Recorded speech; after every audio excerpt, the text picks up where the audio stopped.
Katatapos lang ng maglolong Julio at Crispin na mag-orasyon sa harap ng altar. Kinuha ng matanda ang isang palangganang asin at naglakad palabas ng bahay. Sumunod naman sa kanya ang kanyang apo. Dumiretso siya sa tarangkahan at mula doon ay sinimulan niya ng magsaboy ng asin habang patuloy na nagdarasal. Nang matapos ay isinunod naman ang iba pang sulok ng kalamansian. Ang ganitong gawain ay ginagawa nila habang umiikot. Hindi napigilan ni Crispin ang magtanong. Lolo, para saan ba talaga yung ginagawa natin? Bakit po kailangan natin mag-orasyon bago po magdilim? Saka, bakit ka po palaging nagsasayang po ng asin? Di ba po masama yun? Tsaka alam niyo po ba, sabi po ng mga kalaro ko, wag daw po magtatapon ng asin. Kasi kapag namatay ka daw, pupulutin mo daw po yun isa-isa. Hindi napigilan ng matanda ang matawa sa sinabing yon ni Crispin. Halos mapaubo ito, pero dahil nasa kalagitnaan ng isang ritual, pinilit niyang ihinto ang pagtawa at maging seryoso sa harap ng kanyang apo. Muli niyang itinuloy ang pagsasaboy ng asin sa harapan naman ng pinto. At nang matapos ay sa kanya hinarap ang bata upang sagutin ang katanungan nito. Apo, tama naman yung sinabi mo kanina. Masama nga ang nagsasayang pero hindi naman pagsasayang ang tawag sa ginagawa natin. Pinalalakas ko lang ang proteksyon ng ating lugar. Po? Protection po? Ibig niyo pong sabihin, Lolo, may protection po ang lugar na to? At ang asin, ayan siyang nagpapalakas nito? Eksakto! Nakuha mo! Pero Lo, bakit po? Bagyang napakunot ang noo ng matandang lalaki nang marinig ang muling pagtatanong ng bata. Anong bakit? Bakit po kailangan niyo pong palakasin ng proteksyon? Bakit may magnanakaw po ba? Oo, meron. Sus, magnanakaw lang naman pala eh. Kayang-kaya niyo po yun, Lo. Pero teka po, bakit nga ba tayo nag-aalala? Wala naman po siyang mananakaw dito sa atin eh. Hindi naman simpleng magnanakaw ang tinutukoy ko, Apo. Ang sinasabi ko ay yung mga nilalang na nagnanakaw ng buhay. Iyon ang iniiwasan kong makapasok dito sa atin. Lumaki ang mga mata ng batang si Crispin nang marinig ang sinabing yon ng kanyang lolo. Agad siyang kinilabutan at halos hindi nakapagsalita. Oh, bakit bigla kayatang natahimik? Natatakot ka ba? Hindi po ah. Nagulat lang po ako sa sinabi niyo, Lo. Yung bang tinutukoy niyo po yung pong mga nilalang ng dilim na maaari pong makasakit sa atin? Sila nga. Kaya natin ginagawa to ay para hindi sila makapasok dito sa ating bakuran. Ano pong mangyayari, Lo, kapag nakapasok po sila? Kapag nakapasok sila, may isa pa naman tayong depensa. Ayan o, yung pinakamatandang puno ng kalamansi. Pero nag-aalala lang kasi ako. Hindi kasi ako sigurado, Apo, kung maaasahan ba talaga yung puno na yan. Pinagbubuti ko ang pagpapalakas ng proteksyon natin sa palibot nitong taniman. Kasi hindi ako sigurado sa puno na yan. Ganun po ba? Bakit? Ano po bang meron po sa puno na yan? Yan ang unang puno na itinanim dito ni tatay. At sabi niya sa akin noon, dito niya nakuha ang kanyang unang agimat. Agimat? Tulad po ng mga nakasabit sa may dingding po natin? Ganun po ba? Tama ka. Isa doon ay pagmamay-ari ni tatay. Yun ang pinaka-espesyal na agimat niya dahil bigay daw ito ng kanyang kaibigan. At galing ito Diyan mismo, sa punong yan. Wow, ang astig naman po ng kwento, Lo. Hindi lang ito basta kwento lang, Apo. Dahil totoo itong nangyari. Huwag mong gawing biro. Sorry po, Lo. Hindi ko po intensyong gawing biro po ito. Pero naaaliw lang po talaga ako at napapahanga po. Parang ang astig-astig po kasi ng tatay niyo eh. Kayo po, ganun din po ba kayo, Lo? Mas magaling ang tatay ko kaysa sa akin. Hindi hamak. Kasi siya ang guru ko eh. Siyempre, mas magaling siya. Inilapag ng matanda ang hawak niyang palanggana. Tapos ay nagpagpag siya ng kamay. Tumingin siya sa paligid at nakitang saktong nag-aagaw na ang liwanag at dilim. Tinignan niya ang lahat ng mga punong abot ng kanyang paningin. Isa sa mga puno na tinitigan niya ay ang pinakamatandang kalamansi na matatagpuan sa halos pinakagitna ng kanilang bakuran. Napangiti siya at napansin yun ni Crispin. Lo, bakit po kayo nakangiti? May naaalala lang ako, iho. Naaalala ko lang ang kabataan ko dati. Dito ako lumaki.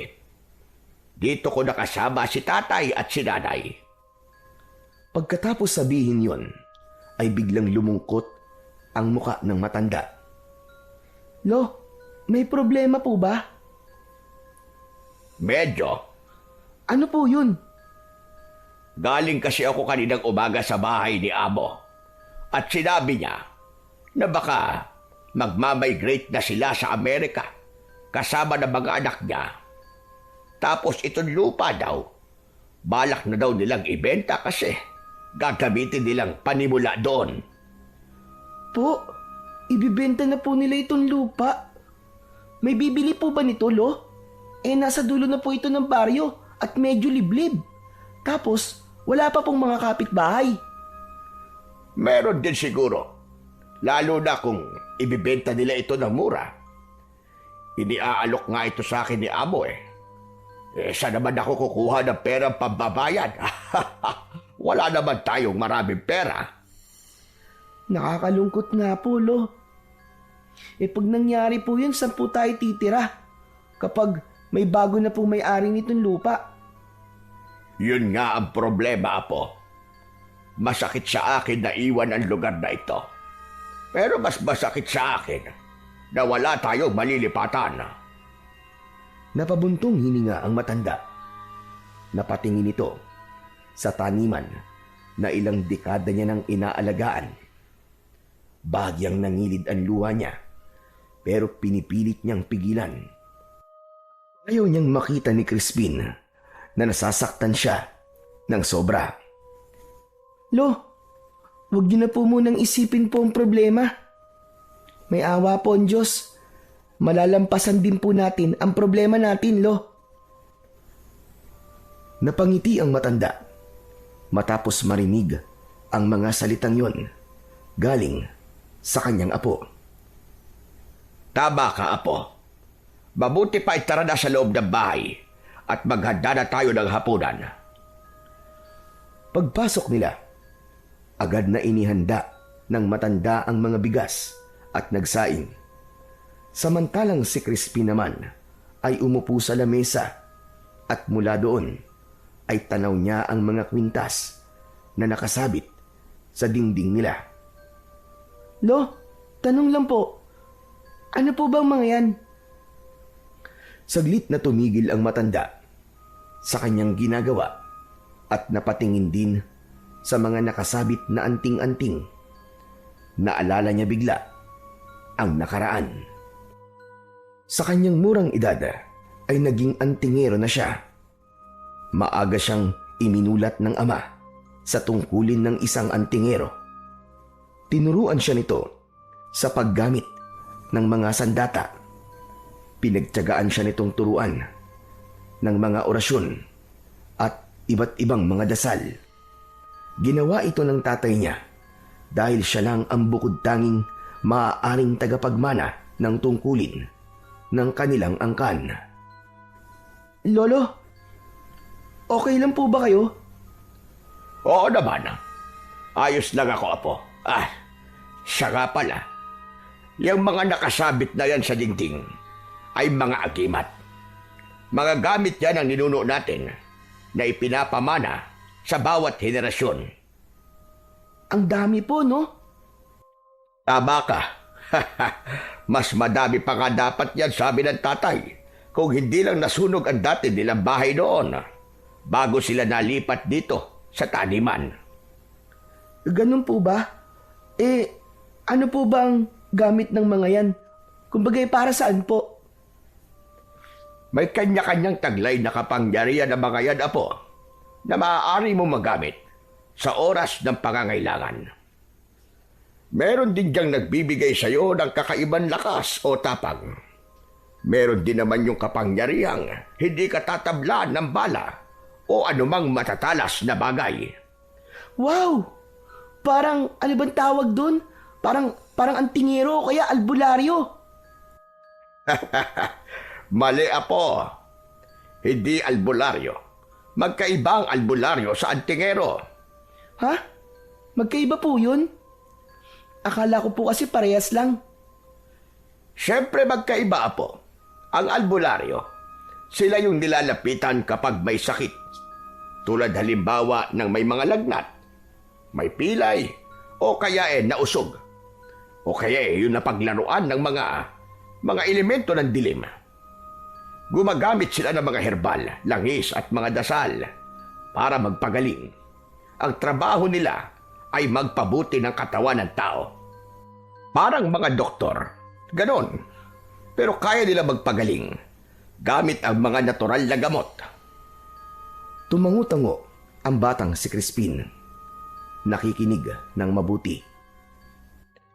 Pero ang antingero, na katulad ko, hindi ko kayang maggamot. Pero mas mabigat ang tungkulin namin kasi kami ang humaharap sa mga nilalang ng dilim, mga aswang, mga mangkukulam, at mga engkanto na sumasanib o nananakit. Pinangangalagaan din namin ng iba't ibang uri ng mga anting-anting. Ganun po pala. Kung antingero po kayo, ibig sabihin po, pati po ako ganun din? Oo naman. Ikaw lang ang apo kong lalaki, kaya ikaw lang ang pwede kong pamanahan. Ikaw ang susunod na mag-iingat ng mga yan, Apo. Ikaw ang poprotekta sa kanila kapag wala na ako. Po, bakit ako po ang poprotekta sa kanila? Di ba dapat po sila po ang magprotekta sa akin? Sila naman po ang may kapangyarihan eh.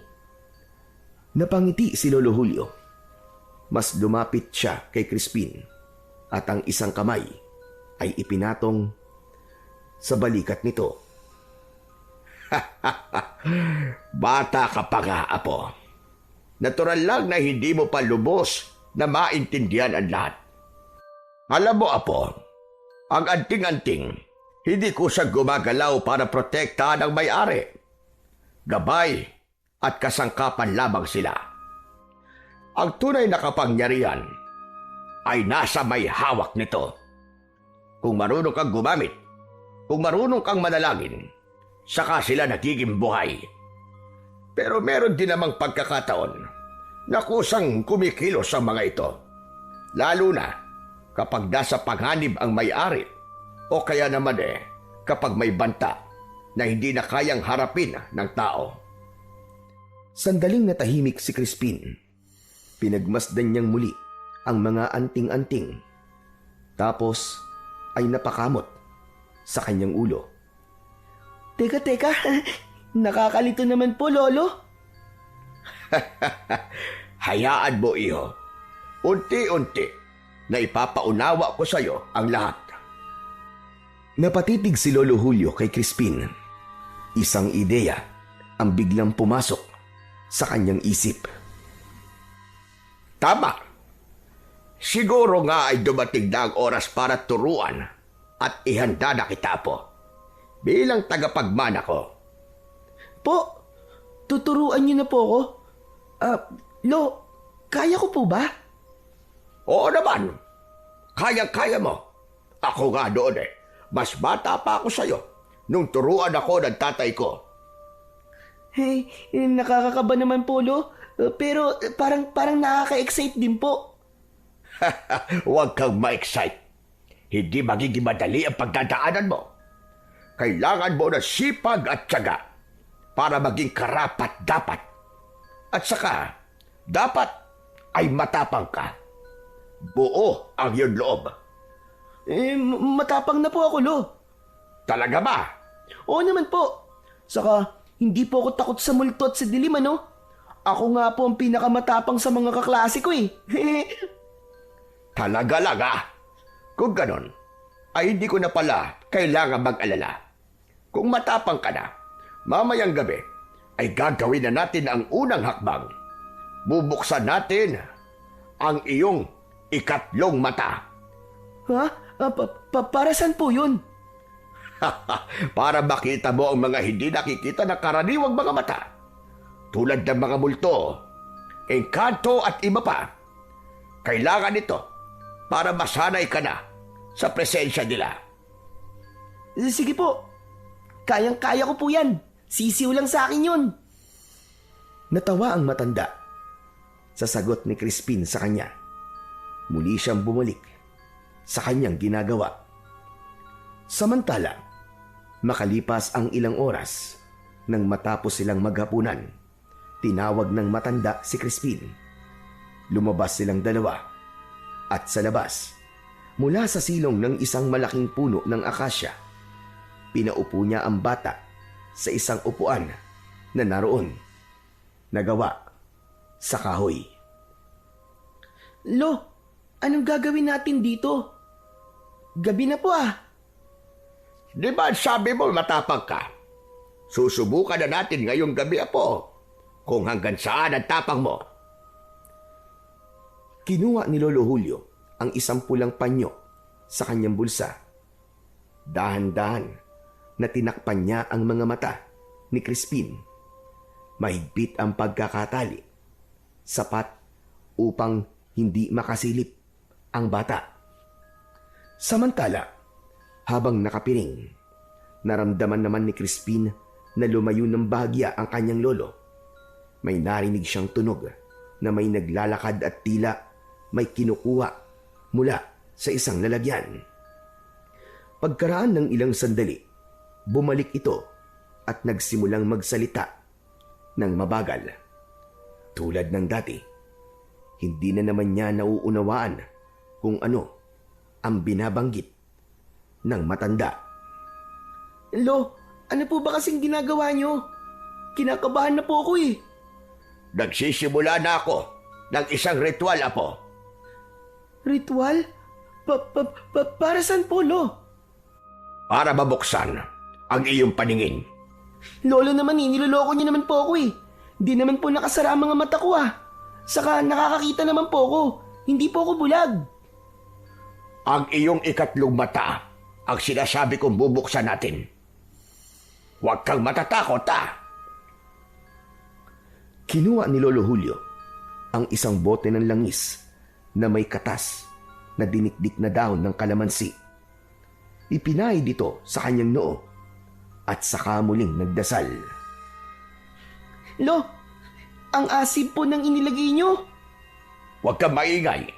Tumahimik ka lang para mabilis na tayo matapos dito. Nanahimik si Crispin. Naghintay siya at hinayaan na lamang na gawin ng kanyang lolo ang nararapat nitong gawin. Crispin, kapag nabuksan na ang iyong mga mata, huwag kang tatakbo, ha? Huwag ka rin pipikit. Harapin mo lang kung sino o ano ang mga makikita mo. Hindi umimik si Crispin.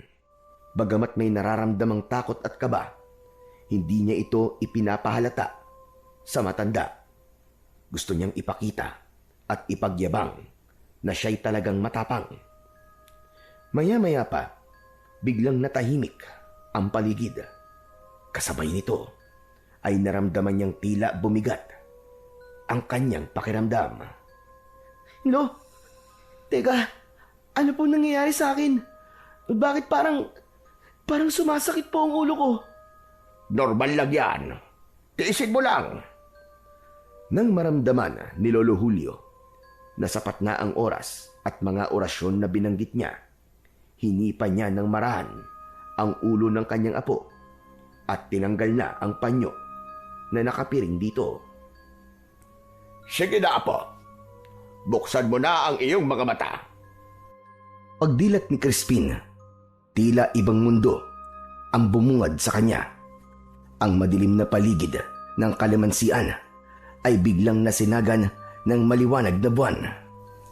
Sa kanyang paningin, may mga anyong parang usok at anino na gumagalaw sa paligid. Ngunit ang higit na ikinagulantang niya ay ang mga nakikitang iba't ibang uri ng multo, mga ligaw na kaluluwa at mga maligno na nagkukumpulan sa labas ng kanilang bakuran. Parang nagpupumilit silang makapasok. Subalit sa tuwing sinusubukan nila, napapaso sila at agad na nasasaktan. Kaya't napipilit ang umurong at tumakas. Napanganga siya at hindi makapaniwala. Biglang tumayo ang lahat ng balahibo niya. Kaagad siyang kumilos. Tumayo at nilapitan ang kanyang Lolo Julio. Agad siyang kumapit sa damit nito at nagtago sa likod. Lolo, natatakot po ako. Oh, akala ko ba hindi ka matatakot? Binabawi ko na po. Ayoko na po. Ang daming mumu. Yan na nga ba ang sinasabi ko eh. Puro ka kasi yabang eh. O siya, tama na. Huwag ka nang matakot. Kasi hindi ka naman masasaktan na mga yan. May proteksyon ang lugar na ito. At hindi basta-basta mapapasok ng kung sino-sino. Talaga po ba? Sigurado po kayo na hindi sila po makakapasok dito? Oo nga. Di ba sinabi ko na sa'yo? Kaya nga tayo nagre-ritual at nagsasaboy ng asin kapag sumasapit ang bilog na buwan ay dahil ayaw nating magpapasok ng mga hindi inaasahang bisita. Tulad nila. Ganun po pala. Akala ko po kalokohan lang po yung mga ginagawa ninyo eh. Biglang napatingin ang matanda kay Crispin. Agad na binatukan ang kanyang apo. Aray ko! Hindi biro mga ginagawa ko. Loko ka bata ka. Walang puwang ang mga kalokohan, Crispin. Tandaan mo yan. Sa mga ganitong bagay, hindi ka dapat nagbibiro. Pasensya na po. Hindi na po mauulit. Aray ang kati. Ay, siya nga po pala, Lolo. Pwede po bang tara na po sa loob? Hindi ko na po sila kayang tignan ng matagal eh. Tignan niyo po oh. Nagtataasan na po lahat ng balahibo ko. Teka lang, hindi pa oras. Ano pong ibig niyo sabihin, hindi pa po oras? Kailangan mo ng masanay ng mga mata mo sa ganyang mga tanawin. Iiwan na muna kita dito. Ha? Iiwan niyo po ako? Ayoko po, Lolo. Sasama po ako sa inyo. Lo, nakikiusap po ako. Huwag niyo po akong iiwan dito, Lo. Hindi natin pwedeng putulin ang ritual. Kasama sa ritual, ang pananatili mo dito sa labas ng ilang minuto. Kailangan mong sanayin muna ang mga mata mo. Pero, Lo... Walang pero-pero. Iiwan na kita dito. Walang duwag sa lahi natin. Tandaan mo yan, Crispin. Dahan-dahang tumalikod ang matanda. Naglakad na ito palayo sa bata at diretsyong pumasok sa kanilang kubo. Samantala si Crispin naman ay naiwan. Muling naupo sa upuan at muling tinignan ang mga nilalang na nasa labas ng bakuran. Napalunok siya. Pilit nagpapakatapang. Totoo pala sila. Totoo sila. Hindi sila katang-isip lang. Huwag kang matakot. Biglang napalingon si Crispin sa kanyang likuran nang may biglang nagsalita. Ngunit paglingon niya ay wala naman siyang nakita. Agad na nanayo ang kanyang balahibo at pakiramdam niya ay nanlaki din ang kanyang ulo. Sino yon? Ako. Kasabay ng malamig na hangin, ay naramdaman ni Crispin ang biglang pagbigat ng paligid. Unti-unting may lumabas na usok na kulay itim mula sa pagitan ng mga puno ng kalamansi. Mula doon ay dahan-dahang humuhugis ang isang napakalaking anino. Una niyang nakita ay ang paglitaw ng dalawang mata nito na tila kulay ginto. Diretsyong nakatitig sa kanya. Sumunod ay ang mahahabang bisig nito na balot ng makakapal na balahibo. Naglalakad itong palapit sa kanya. Ilang sandali pa ay tuluyang nabuo ang anyo nito sa mismong harapan na niya. Isang higanting nilalang, nakangisi, umuusok ang bibig at amoy tabako. Lolo! Umalingaw-ngaw ang sigaw ni Crispin sa buong kalamansian. Ngunit yun ang naging malaking pagkakamali niya sapagkat agad na naagaw ang pansin ng mga nilalang na nasa labas ng bakuran. Sabay-sabay silang napalingon sa kanya at doon na na nakikita sila ni Crispin. Umungol ang ilan sa kanila at sumigaw. May humihingi ng tulong. May umiiyak, may sumisigaw at iba pa. Biglang nanigas sa takot ang bata habang tinitignan isa-isa ang mga nilalang na malamig na nakatitig sa kanya. Naramdaman niya ang biglang panghihina ng kanyang katawan at ang hirap niya sa paghinga hanggang sa biglang nandilim na ang kanyang paningin at tuluyan na siyang nawalan ng malay.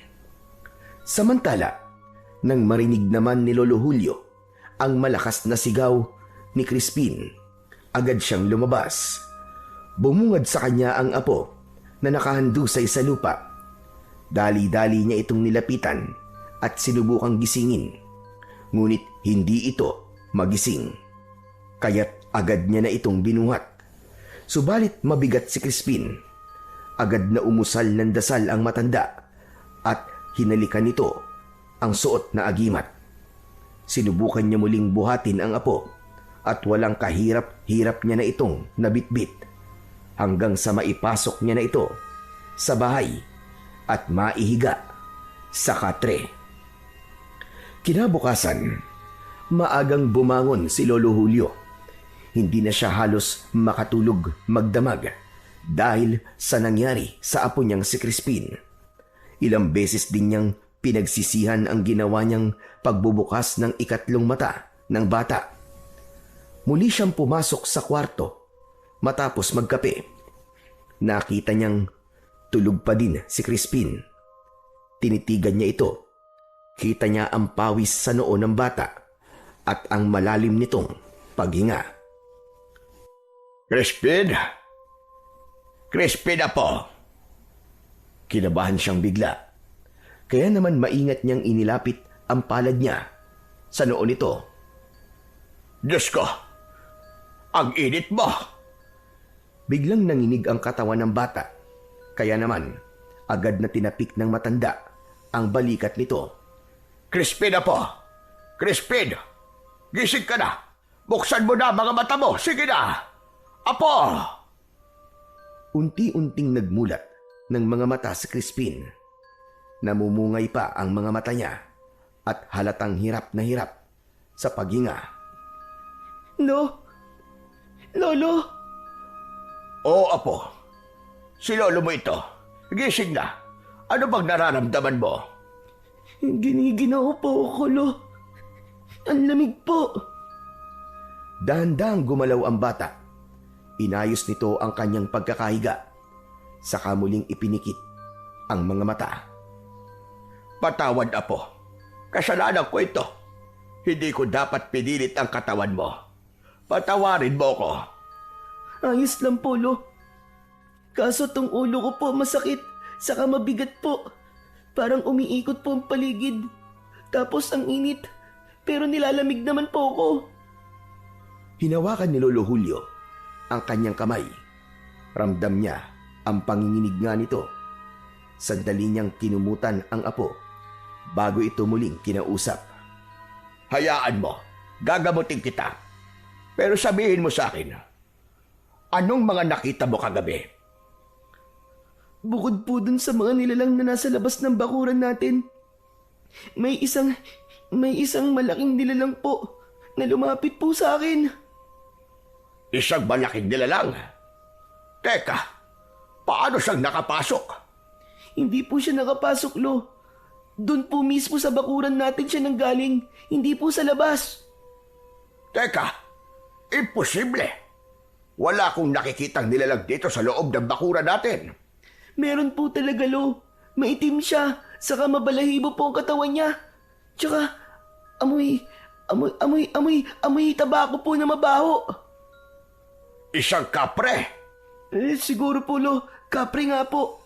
Sinaktan ka ba niya? Hindi naman po, pero natakot lang po talaga ako nung lumapit po siya. Tapos ipinakita po sa akin ang tunay niyang anyo. Kaya po ako napasigaw eh.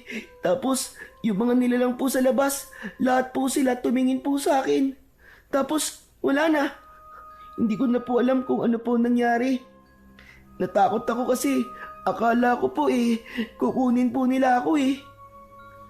Hinaplos ni Lolo Julio ang kanyang buhok. O siya, sige na. Huwag mo nang isipin yon. Malamang hindi pa talaga handa ang katawan at isip mo sa ganitong mga bagay. Masyado ka pang bubot at bata. Kailangan ka pang pahinugin. Pasensya ka na talaga, Apo. Wala po yun, Lo. Ako naman po yung nagsabi na matapang po ko eh. Pero hindi naman pala. Pero Lo, pwede po bang isara niyo na lang po ulit ang mga mata ko? Kasi nakakatakot po eh. Yun lang. Hindi pwede, Apo. Hindi basta-basta ang pagsasara nito. Ilang taon muna ang hihintayin mo bago kusang sumarayan. Kapag pinilit natin, baka hindi mo makayanan. Ibig sabihin nito, Lo, makikita ko pa rin po sila? Oo, Apo. Ganun na nga. Pero huwag kang mag-alala. Hindi ka naman nila magagalaw o masasaktan. Lalo na kapag nandito ka sa loob ng bakuran natin. Saka hindi kita pababayaan. Ako ang bahala sa'yo. Napayuko si Crispin. Hindi niya maitatanggi ang takot na nararamdaman niya. Ngunit sa parehong sandali ay malaki at buo naman ang pagtitiwala niya sa kanyang lolo. Lo, kakayanin ko po ba talaga ito? Paano po kung mahina ako at saka...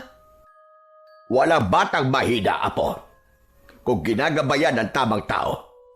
Nasa dugo mo ang pagiging antingero. Ang takot ay bahagi lang ng pagsubok.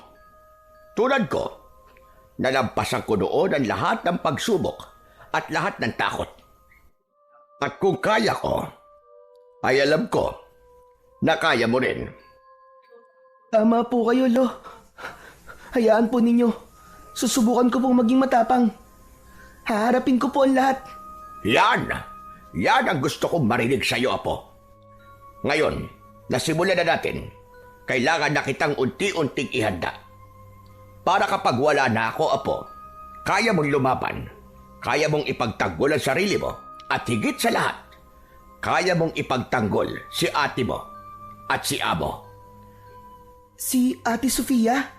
Oo, para sa ate mo. Teka, napapahaba na ang ating daldalan na. Iwan na muna kita at maghahanda lang ako ng gamot mo. Gamot? Akala ko po ba hindi kayo marunong gumamot? Kaya ko naman. Lalo na kung ang pagkakasakit ay hindi natural sa tao o yung mga sakit na galing sa sumpa ng mga nilalang. Yun ang kaya kong gamutin. O sige, sandali lang at kukunin ko lang. Tumayo na ang kanyang lolo at naglakad palabas ng silid nila. Ilang minuto ay bumalik itong may hawak na isang basong tubig. May bitbit din itong palanggana na may tubig. Nang makalapit ay inilapag niya ang mga ito sa lamisitang nasa tabi ng kanilang katre. May dinukot din siya sa kanyang bulsa, isang piraso ng puting kandila at tawas. Kailangan ko munang malaman kung bakit ka nilagnat at nagkasakit. Ikinuskus ng matanda ang tawa sa noo, dibdib at sa tiyan ni Crispin. Pumikit siya at sinimulang bigkasin ang mga orasyon ng paulit-ulit. Pagkaraan nito, inilagay niya ang tawas sa palanggana. Kasunod noon ay nagsindi siya ng kandila at itinapat yon sa tubig. Unti-unting natunaw ang kandila at nang tumigas ang patak nito sa ibabaw, unti-unting nabuo ang isang kakaibang hugis. Napailing si Lolo Julio at napabuntong hininga ng malalim. May nilalang na labis mong kinatakutan, kaya ka nilagdat. Totoo nga, isang kapre ang may kagagawa nito. Kung ganon, hindi sapat ang proteksyong ibinigay ko sa iyo kagabi. Mahina pa ang basbas mo. Kailangan ko pa yang palakasin. Ano pong ibig niyong sabihin, Lo? Ang ibig ko sabihin, mahina pa ang pananggalang ng iyong katawan laban sa bigat ng presensya ng mga nilalang ng dilim. Pero huwag kang mag-alala, Apo. Lilipas din yan. Kailangan lang natin na palakasin ang loob mo. At higit sa lahat, palakasin ang iyong katawan para agad kang makabawi. Agad na pinunasan ng matanda ang pawis sa noo ng kanyang apo. Pagkatapos ay ibinabad ng sandali ang palamuti o agimat ng suot niyang kwintas sa basong may tubig. Bumigkas siya ng isang orasyon at nang matapos ay iniabot ito sa bata. O heto, inumin mo ha. Makakatulong ito upang gumaling na ang lagnat mo. Magpahinga ka lang muna. Ako nang bahala sa lahat ng trabaho dito sa bahay. Dahan-dahang ininom ni Crispin ang tubig at nang matapos ay saka muling pumikit. Habang nakahiga ito ay patuloy siyang binabantayan ng kanyang lolo Julio. Patuloy ito sa pagdarasal at pag-oorasyon. At sa isip niya, kapag tuluyan ng gumaling ang apo, sisimulan na niya itong sanayin para sa mas mabibigat pang pagsubok na darating. Samantala, makalipas ang ilang sandali, narinig ni Lolo Julio ang paghinto ng isang tricycle sa harap ng kanilang bahay. Hindi niya agad pinansin yun dahil nakatuon ang tingin niya kay Crispin. Ngunit nang marinig niya ang isang pamilyar na tinig mula sa labas, ay agad siyang natigilan. Lolo Julio! Crispin! Nandito na po ako! Agad na tumayo si Lolo Julio at tinungo ang pintuan. Pagbukas niya ng pinto, bumungad ang nakangiting apo na babae. May dala itong bag at ilang supot ng mga pasalubong. Mano Polo, kumusta po kayo? Ayos lang ako, Apo. Salamat at nakadalaw ka. Ang tagal din mula nung huli kang pumunta rito, Pero bakit hindi ka man lang nagpasabi na ikaw ay darating? Sana man lang ay nakapaghanda ako. Nako, kaya nga hindi ako nagsabi kasi ayoko pong naaabala pa kayo. Gusto ko lang po kayong sorpresahin. Siya nga po pala. Asan yung makulit na bulinggit? Doon sa kwarto niya, nagpapahinga. Nilalagnat kasi. Halika, pasok ka. Nako, matutuwa yon kapag nakita ka niya. Mabilis na nagliwanag ang muka ni Sofia. Halatang miss na niya ang kapatid niya. Agad siyang pumasok, dala ang mga pasalubong niya para sa dalawa. Ay, kawawa naman si Bunso. Pero buti na lang nandito ako. Ako na ang bahala kay Crispin, Lolo. Nako, wag mo nang alalahanin ang kapatid mo. Ayos naman na siya. Kailangan lang niyang magpahinga. Napatingin niyo na po ba siya sa doktor? Ano ba kasi talaga nangyari? Ano kasi, kagabi, binuksan ko ang kanyang ikatlong mata. Ayun, natakot yata sa mga nakita niya. Ano po? Binuksan niyo po ang third eye niya? Lolo naman, bakit niyo naman po ginawa yun? Bata pa po siya, Lo. Hindi niya talaga kaya yun. Napalunok si Lolo Julio. Alam niyang hindi madaling ipaliwanag ang kanyang ginawa. Sophia, Kailangan ko nang gawin yon. Saka sana maintindihan mo na ginawa ko yun hindi para saktan siya. Ginawa ko yun kasi darating ang araw na kakailanganin niya ito. Mas mabuti nang masimulan niya habang kasama ko, habang kaya ko pa siyang gabayan. Kaso tignan niyo naman po ang nangyari sa kanya. Nagkasakit po siya. Lolo Julio, hindi po ba pwedeng hayaan na lang po muna natin siyang maging bata? Naiintindihan ko naman ang punto mo. Pero matanda na ako, Apo. Kailangan ko nang maisalin sa kanya ang lahat. Paano kung bigla akong nawala? Mamatay? Hindi ako matatahimik kung hindi ko magagawa ang tungkulin ko bago ako mamatay. Hindi ko naman siya pababayaan eh. Ay nako, bahala na nga po kayo. Sige po, Lolo. Tignan ko muna si Crispin. Siya nga po pala. Ito po ang pasalubong niyo. Nako, hindi ka na sana nag-abala pa. Nakakahiya naman. Wala po kayong dapat na ikahiya sa akin, Lo. Masaya po ako na nagagawa ko ang mga bagay na yan sa inyo. Kaya tanggapin niyo na po. Sige na. Kinuha ng matanda ang nakasupot na pasalubong at saka pumunta sa kusina. Si Sofia naman ay pumasok sa kwarto ni Crispin. Naupo siya sa gilid ng katre. Crispin? Andito ang ate. Dahan-dahang iminulat ni Crispin ang kanyang mga mata nang marinig ang tinig ng kanyang kapatid. Agad itong ngumiti nang makita ang maamo at magandang muka ni Sofia. Nandito ka, ate? Oo, nandito ako, Crispin. Bakasyon muna ako dito ng mga ilang araw. Kaya ako na muna ang bahalang mag-alaga sa'yo. Gusto mo bang kumain? May dala akong espesyal na tinapay para sa'yo. Silvanas, di ba paborito mo yun? Opo ate, ang tagal ko na pong hindi nakakatikim nun eh. O sige, sandali lang at kukunin ko. Naku, magugustuhan mo yun. Kasi espesyal ang pagkakagawa nun. Masarap at tamang-tama lang ang tamis. Sige po ate, salamat po. Lumabas si Sofia sa kwarto at nagtungo sa kusina. Kumuha siya ng platito, 2 piraso ng silvanas at inilagay ito sa platito. Nanguha din siya ng baso at nilagyan yon ng tubig, saka pinigaan ng kalamansi. Pagbalik niya ng kwarto, ay dala niya na ang isang maliit na tray. Nakangiti siya habang lumalapit sa kanyang kapatid. Maingat niyang inilagay ang tray sa lamisita at naupo sa tabi ni Crispin. Oh, heto na bunso, tikman mo. Sigurado ako magugustuhan mo yan. Maingat niyang isinubo ang isang maliit na piraso ng tinapay sa kapatid niya na medyo nangihina pa din. Dahan-dahan namang ngumuya si Crispin at sa bawat kagat ay makikita ang pagliwanag ng kanyang muka. Wow, ang sarap talaga ate. Ang tamis. Salamat po ate ah. Ngumiti si Sofia at marahang pinunasan ang gilid ng labi ng kapatid gamit ang maliit na panyo. Inihanda niya ang isa pang piraso ng tinapay at muling maingat na isinubo kay Crispin.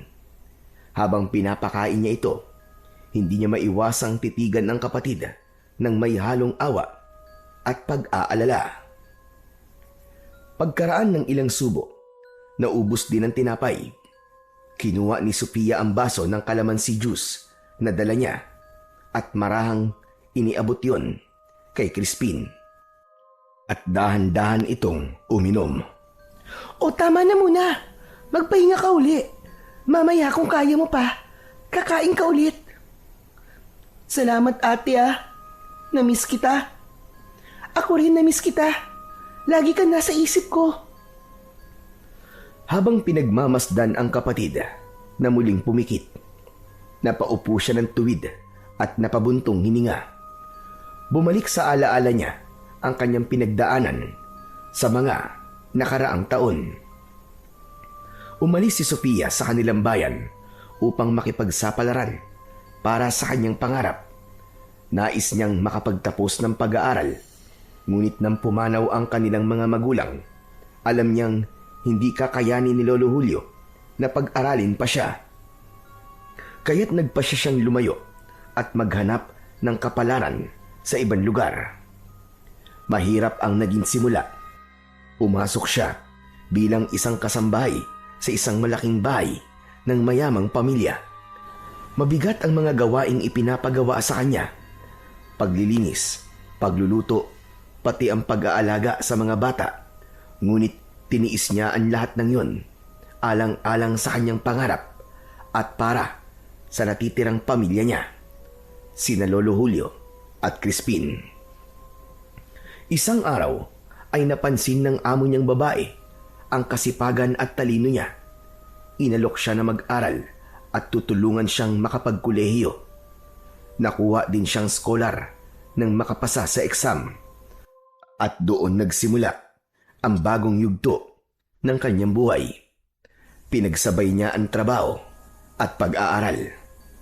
Umaga nagtatrabaho siya sa bahay at sa gabi naman siya pumapasok sa eskwelahan. Hindi naging madali. Maraming gabi na halos wala siyang tulog dahil sa dami ng kailangang gawin. Ngunit sa tuwing naiisip niya si Crispin, doon siya humuhugot ng lakas. Lagi niyang iniisip na balang araw, kapag nakapagtapos siya ng pag-aaral, magiging magaan din ang buhay nila. At ngayong taon, ilang buwan na lang ay magtatapos na siya. Ngunit meron siyang isang malaking problema at siyang dahilan kung bakit siya umuwi sa bahay ng lolo niya. Samantala, nagising siya sa pagmumuni-muni nang biglang magsalita ang Lolo Julio niya mula sa kanyang likuran. Dahil sa kakaisip ay hindi na niya namalayan na pumasok ito sa silid. Ano, Apo? Kumusta na siya? Mukhang maayos naman po siya, Lolo. Kailangan lang po niya siguro magpahinga maghapon. Tignan niyo, nakatulog na po siya ulit. Tama ka. Pero magiging maayos naman yan. Maya-maya lang. Napainom ko naman na ng gamot at nadasalan ko na ng orasyon. Kaya huwag ka na masyado mag-alala. Sige po, Lo. Salamat po sa pag-aalaga po sa kapatid ko. Hindi ko kayo pababayaan. Yan ang pangako ko sa mga magulang ninyo. Ikaw, kumusta ka? Ayos lang naman din po ako, Lolo. Kumain ka na ba? Halika na sa kusina. Nakapagluto na ako ng agahan. Sige po, Lo. Nang nasa kusina na sila, kinuha ni Sofia ang bag at binuksan yon. Ay, Lo, may dala nga po pala ako ditong konting bigas, mga dilata, asukal, kape. Para po sa inyo, Lo. Nako, ikaw talaga, Apo. Salamat. May tinapay na ng pasalubong may grocery pa. Salamat talaga. Mabait kan talaga, Apo. Maliit na bagay lang po yan, Lo. Hayaan niyo po, Lo. Kapag nakapagtapos na po ako ng pag-aaral at nakapagturo po ako, wala na po kayong aalalahanin. Ako na po ang bahala sa lahat. Nako, wag mo na munang isipin yan. Hindi mo responsibilidad ang lahat, Apo. Gusto ko kapag nagkatrabaho ka na, enjoy mo muna. Huwag mong lurunin ang sarili mo sa responsibilidad. Wala akong pinapasalo sa'yo. Ayos lang po yun, Lo. Huwag kayong mag-alala. O siya, tara na nga doon sa kusina. Kakain na tayo. Nagsalo sa agahan ang maglolo. Matapos kumain, ay si Sophia na ang nagligpit ng kanilang pinagkainan. Siya na din ang nagkusa na gumawa ng ilang mga gawaing bahay. Mabilis na lumipas ang mga oras. Pagdating ng hapon, abala si Lolo Julio sa pagwawalis ng bakuran habang may nakasinding siga sa ilalim ng pinakamatandang puno ng kalamansi. Maingat naman si Sofia na naglalagay ng dagdag na tuyong dahon upang makontrol ang apoy, upang tama lang ang usok. Ginagawa nila ito para maitaboy ang mga lamok at mga kulisap na naninira ng mga bunga ng kalamansi. At ginagawa din nila ito upang mapalayas ang mga masasamang espiritu na maaaring di kinayang hadlangan ng mga proteksyon na inilalagay ni Lolo Julio sa kanilang tarangkahan. Samantala, habang abala sila, biglang napansin ni Sofia na papalabas ng kanilang kubo ang kanyang kapatid. Medyo maputla pa ang bata pero maayos na ang lakad nito at nakangiti. Agad na nilapitan ito ng dalaga. Napatingin din ang matandang lalaki. Oh, Crispin! Kumusta ka na? Bakit lumabas ka? Ayos na po ang pakiramdam ko, ate. Gusto ko lang pong makalanghap ng sariwang hangin. Nagkatinginan si Lolo Julio at si Sofia. Nakahinga sila ng maluwag nang marinig na maayos na ang pakiramdam ng bata. Agad na pinatay ng dalaga ang siga upang mamatay ang apoy. Sinabuyan naman ito ng tubig ni Lolo Julio upang hindi na kumapal pa ang usok. Ginawa nila ito upang hindi makalanghap ng usok ang bata. Apo, diyan ka na muna sa may balkonahe ha. Mas ayos dyan kasi presko at hindi masyadong mausok. Ay, salamat sa Panginoon at okay ka na. Tinanggap na ng iyong katawan ng mga gamot. Gusto mo ba kumain? Ano gusto mo? Mamaya na po, Lo. Dito na lang po muna ako tatambay. O sige. Diyan ka lang at kami tatapusin pa namin ang pagwawalis at paglilinis namin dito ng ate mo. Kasi sa isang linggo, dadalaw dito ang mga amo natin. Kailangan maayos at malinis itong kalamansian para matuwa naman sila. Tumango ang bata. Ipinagpatuloy naman ng dalawa ang kanilang ginagawa. Mabilis na lumipas ang mga oras. Nang matapos ang pagwawalis at paglilinis, pumasok na sa loob ng kubo sina Lolo Julio at Sofia upang maghanda ng hapunan. Samantala, si Crispin ay mas piniling manatili muna sa labas. Maliwanag pa naman, kaya hindi pa niya inaalala ang mga nilalang na maaaring magpakita sa kanya. Parente lang siyang nakaupo sa balkon habang kinakain ang meriendang ibinigay sa kanya ng kanyang ate kanina. Ngunit habang kumakain siya, ay bigla siyang nakaamoy ng mabaho. Para bang amoy bulok na karne. Agad siyang napatakip ng ilong at napatigil sa pagmuya. Yak! Ang baho naman! Sa kaya galing yun? Luminga-linga siya sa paligid. May napansin siyang nakadapong isang malaking ibon sa puno sa kabila ng kalsada malapit sa kanilang tarangkahan. Kakaiba ang anyo nito. Higit na mas malaki yun kesa sa pangkaraniwang uwak o agila. Nangingintab ang mga pakpak nito at mapupula ang mga mata. Tumayo si Crispin at naglakad papalapit sa kanilang gate. Hindi niya maipaliwanag pero parang hinihila siya ng kuryosidad. Ngunit bago pa makalapit ang bata, biglang humuni ng napakalakas ang ibon. Isang matinis at nakapangingilabot na parang sigaw. Biglang natigilan ang bata. Crispin, huwag kang lalabas! Bumalik ka dito! Bilisan mo! Nang marinig ito ni Crispin, ay bigla itong napalingon. Nakita niya ang kanyang lolo na may hawak na itak habang palabas ng kanilang kubo. Mabilis itong tumakbo palapit sa kanya. Biglang sumigaw ng malakas ang ibon. Kaya naman, muling bumalik ang atensyon ng bata dito. Nakita niyang lumapag ito sa lupa at sa harap niya mismo ay nagbago ito ng anyo. Mula sa pagiging ibong malaki ay naging isa itong nakakatakot na nilalang. Itim ang balat nito. Magulo ang mahaba nitong buhok. Mapula ang mga mata at ang bibig ay puno ng matatalim na pangil na animo ay mga kutsilyo. Mahaba din ang mga kuko nito na kayang-kayang pumunit ng laman. Naglalaway din ito habang nakatingin kay Crispin. Lolo! Ano po yan? Aswang yan, apo! Huwag kang lalapit sa kanya. Nakalapit na si Lolo Julio kay Crispin. Itinago niya ang apo sa kanyang likuran. Samantala, ang aswang naman ay palapit sa kanila at tila sinusubukan itong pumasok sa kanilang bakuran. Ngunit nang tangkain itong humakbang papasok, bigla itong napaurong. Sumigaw ito ng malakas at parang nasasaktan. Iwinagwag nito ang kanyang kamay na parabang napaso. Lolo, baka po makapasok siya! Hindi. Huwag ka mag-alala, Apo. Hindi niya kayang pumasok. Habang naglilinis kami ng ate mo kanina, naglagay ako ng mas matibay na panangga. Basta't wala lang lalabas. At hanggat wala tayong pinapapasok, mananatili siya dyan sa labas. Maya-maya pa ay sinubukan ulit ng aswang na pumasok.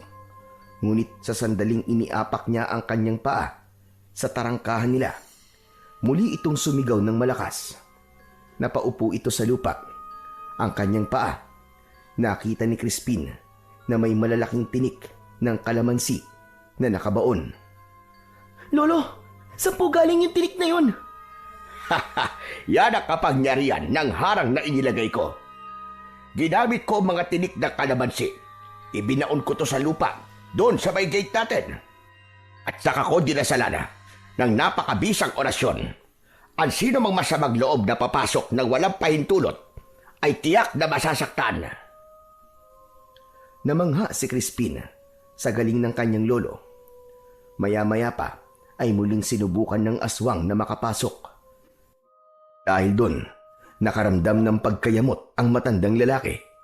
Agad nitong itinutok ang kanyang itak habang minumura ang makulit na aswang.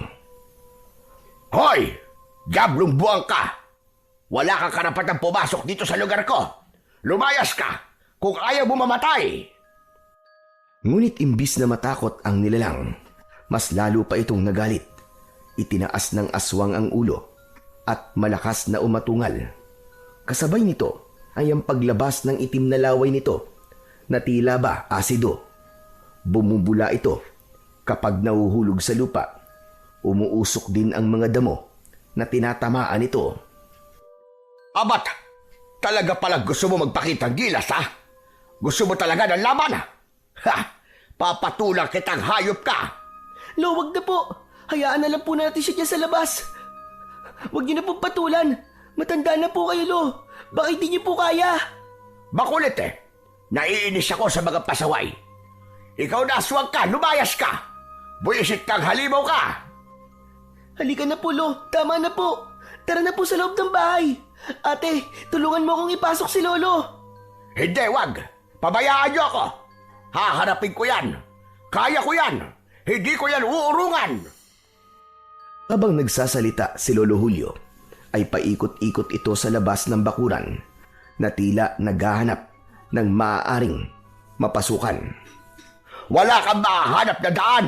Kahit na anong gawin mong ikot dyan! Nang walang makitang daan ang aswang, muli itong nagbago ng anyo. Bumalik ito sa pagiging malaking ibon. Lumipad ito sa ibabaw ng kalamansian. Ngunit hindi nagtagal ay bigla itong lumipad papalayo. Nakahinga ng maluwag si Crispin. Ay, salamat. Lolo, umalis na po siya. Ano nangyari? Mas malakas ang kapangyarihan ng harang natin sa itaas, Apo. Alam mo, bawat puno ng kalamansi dito ay nilagyan ko ng dasal at orasyon. Kapag may banta na galing sa itaas, mawawalan siya ng hininga dahil sa halimuyak na pinakakawalan ng bawat puno. Tiyak na mamamatay siya. Ang galing, Lo. Para palang may magic ang mga tanim natin dito. O ano, bilib ka na ba sa akin, Apo? Oo naman po. Bilib na bilib. Gusto mo na ba ulit na maging kagaya ko? Ha? Hayaan mo na. Huwag mo na sagutin. Halika na nga. Pumasok na tayo sa loob. Sabay sila na bumalik sa loob ng bahay. Nakita nila si Sofia na nakaupo. Tulala at hindi nagsasalita. Nagkatinginan naman sina Crispin at Lolo Julio. Ate, anong ginagawa mo dyan? Hindi siya sinagot ni hindi tumingin. Nanatili lang itong nakaupo, tuwid ang likod at walang ekspresyon ang muka. Sophia, apo. Lumapit ang matanda at marahang hinawakan ang balikat ng apo. Ngunit laking gulat nila nang biglang hawiin ni Sofia ang kamay ni Lolo Julio. Kasunod noon ay ang isang mababang angal na lumabas mula sa bibig ng dalaga. Ate, bakit ganyan ka? Ano nangyayari sa'yo? Kasunod ng angal, biglang tumawa ang ate niya ng malakas. Matinis, malalim at nakapangingilabot ang tinig nito. Nanlamig si Crispin. Lolo, ano po nangyayari kay ate? Bakit ganyan? Para pong hindi siya ang ate ko. Hindi sumagot ang matanda. Bagkus ay nakatingin lang siya sa dalaga. Maya-maya pa ay inutusan siya nito. Apo, kumuha ka ng matibay na tali. Bilisan mo! Agad na sumunod si Crispin sa kanyang lolo. Tumakbo siya sa labas at kinuha ang taling nakasabit sa may dingding. Nang makuha niya ito, ay bumalik na siya sa loob. Nakita niya ang Lolo Julio niya na nakaharap pa rin kay Sofia. Ang dalaga naman ay nakatitig ng masama. Lolo, ito na po ang tali. Lo, aanin niyo po ito. Hindi pa man naaabot ng matanda ang tali, ay biglang tumayo ang dalaga. Lumapit ito kay Crispin at hinawakan siya sa balikat. Nasaktan ang bata sa paraan ng pagkakahawak ng kapatid niya. Madiin yun at tila pinipiga. Pakiramdam niya anumang oras ay mapipilay na siya. Aray! Ate, wag! Aray, nasasaktan ako, ate! Mabilis na sinunggaban ni Lolo Julio ang dalaga at itinulak ito pabalik sa upuan. Sa kanya kinuha ang tali sa kamay ni Crispin at mabilis na iginapos ang mga kamay ng dalaga sa upuan. Lolo, sandali lang! Ano to? Bakit niyo po ginaganyan si ate? Ba't niyo po siya tinatali? Hindi magawang sumagot ng matanda dahil kailangan niya kagad na makakilos bago pa sila masaktan ni Sofia. Mabilis itong tumakbo. Lumapit sa may dingding kung saan nakasabit ang mga agimat niya. Kumuha siya doon ng isang kwintas na may palamuting medalyon. Agad siyang bumalik at isinuot yon sa apong babae. Pagdampi pa lamang ng medalyon sa dibdib ng dalaga, ay bigla na lang itong napasigaw. Nanginig ang katawan niya at pagkatapos ay biglang nanlata hanggang sa tuluyang mawalan ng malay. Umupo si Lolo Julio at saka pinunasan ang kanyang pawis sa noo. Tumingin ito kay Crispin. Hindi ko alam kung ano ang nangyari sa kanya. Kailangan ko muna siyang matawas para malaman natin kung ano ang problema. Tumayo ang matanda at nanguha ng kanyang mga gamit. Pagbalik niya ay may bitbit na itong palanggana na may tubig, tawas, langis at kandila.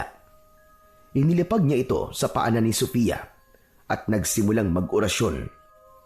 Tulad ng ginawa niyang pagtatawas kay Crispin, idinikit din niya ang tawas sa noo, sa tiyan, sa kamay at mga binti ng dalaga, at pagkatapos gawin ito ay inilubog niya sa tubig ang tawas. Nagsindi na rin siya ng kandila at inilapit yon sa palanggana. Dahan-dahan niyang ikinilos ang kandila sa ibabaw ng tubig habang patuloy na nagdarasal. Habang natutunaw ang kandila, unti-unti namang lumilitaw ang hugis sa tubig. Makaraan ang ilang sandali, nang matuyo na ang patak ng kandila, ay kinuha ito ni Lolo Julio at tinitigan. Kitang-kita niya ang anyo ng isang babae. Mahaba ang buhok, matalim ang mga mata, at ang ngisi ay puno ng panlilinlang. Walang hiya ka! Sino kang hayop ka? Nagulat si Crispin sa biglang pagsigaw ng matanda. Lolo, bakit po? Crispin, May nagtatangkang gawing aswang ang kapatid mo. Ang tawas mismo ang nagsabi sa akin. Ano po? Aswang? Si ate? Pero, bakit naman siya gagawing aswang, Lolo? Mabait po si ate. Yun ang hindi pa natin alam, Apo. Pero isa lang ang sigurado ko. Masama ang babaeng gumagawa nito sa ate mo. Malakas din ang puwersa na gustong sumakop sa kanya. Lumapit si Crispin at hinawakan ang kamay ng kanyang ate. Lo, ano pong gagawin natin? Kawawa naman po si ate. Humugot ng malalim na buntong hininga si Lolo Julio at tumingin siya kay Crispin. Kailangan ko siyang gamutin bago siya tuluyang maging aswang. Sige po, Lolo. Gawin niyo po ang lahat para mailigtas po si ate.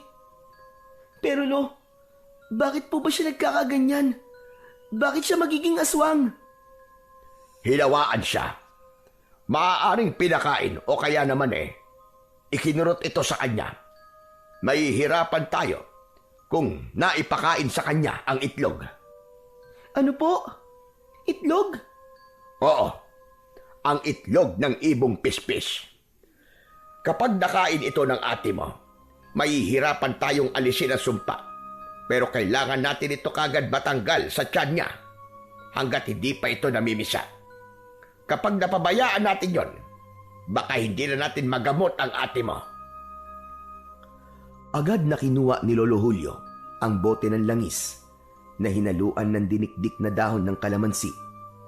Dinampian niya ng konting langis ang noo ni Sofia at sinimulan ang pagbibigkas ng dasal. Subalit sa sandaling nadampian ng langis ang balat ng dalaga, bigla itong nagising.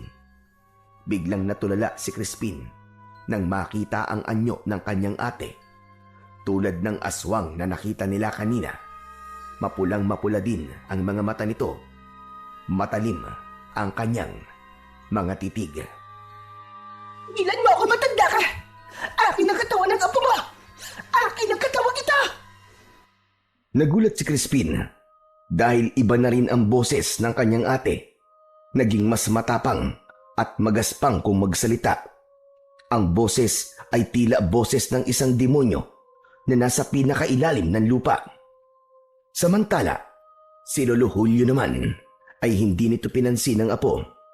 Itinuloy nito ang kanyang pag-oorasyon. Tigilan mo na yan! Huli na kayo! Akin na siya! Akin siya! Hindi mo makukuha ang apo ko! Lumayas ka sa katawan niya, demonyo ka!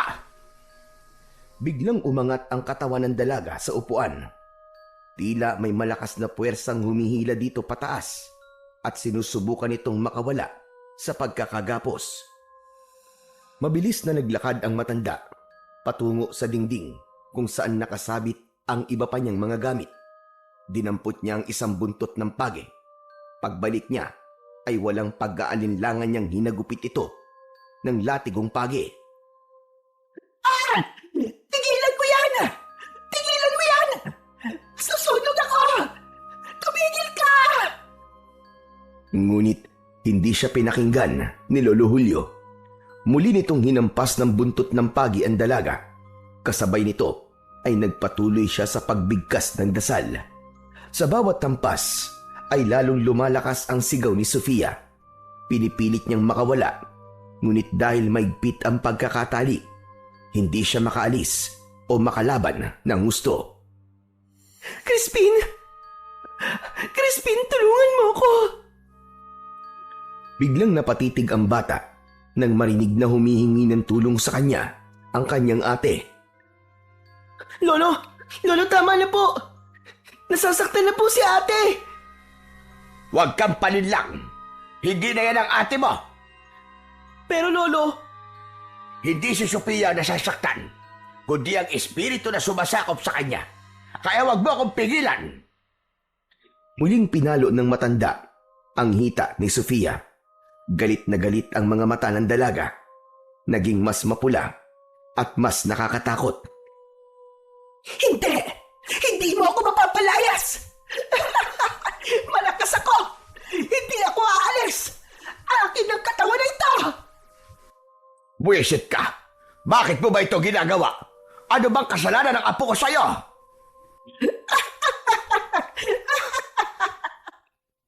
Ayaw mo't sumagot ha? Pwes, tatapusin na kita! Sige! Subukan mo! Subukan mo! Siguraduhin mo lang ha na biglaan ang pagpatay mo sa akin. Dahil kapag nakahinga pa ako, kahit 3 segundo, titiyakin kong makakasama sa hukay ang apo mo. Isinusumpa ko! Halos maiyak si Crispin sa nakikitang paghihirap ng kanyang ate Sofia. Mahal na mahal niya ito at nasasaktan siya habang nakikitang namimilipit sa sakit ang ate niya. Kahit pasabihin ng kanyang lolo na hindi ito ang nasasaktan sa mga palo ng latigo. Naging paulit-ulit pa ang paghampas at pagdarasal hanggang sa isang malakas na sigaw ang lumabas mula sa bibig ng dalaga. At habang sumisigaw ito, muling dinampot ng matanda ang langis na may halong kalamansi. Ibinuhos niya ito sa ulo ng dalaga. Nagpupumiglas ito. Halos umuga na ang upuan. Lumayas ka sa katawan ng apo ko! Hindi mo pag-aari ang dugo ng lahi ko! Hindi mo pag-aari ang aking apo! Sa puntong yun ay muling napasigaw si Sofia at pagkatapos ng sigaw, nangisay ito, nagsuka at saka biglang nanlupaypay. Hinawakan ni Lolo Julio ang ulo ni Sofia at bahagyang itiningala. Agad niyang napansin na naglalaway ito ng sobra. Malapot, mahaba, at tila hindi napuputol. Hindi. Hindi maaari ito. Crispin, madali ka. Kumuha ka ng mga tuyong dahon ng kalamansi sa labas. Kailangan natin pausukan ang ate mo. Hindi na nagdalawang isip ang batang si Crispin. Mabilis siyang tumakbo palabas. Maliwanag ang buwan ng gabing yon. Kaya naman, hindi problema ang tanglaw. Malinaw niyang nakikita ang paligid. Huli na nang maalala niyang bukas pala ang kanyang ikatlong mata. Ang ginawa niya, iniyuko na lamang niya ang kanyang ulo. Saka siya bahagyang umupo at nagsimulang mamulot ng mga tuyong dahon. Medyo nahirapan siyang mag-ipon dahil kakalinis lang ng kanyang ate at lolo ng bakuran at ilalim ng mga puno ng kalamansi. Ganun pa man, ay ipinagpatuloy niya ang kanyang ginagawa. Isa-isa niyang pinulot ang lahat ng kanyang mga nakikitang dahon.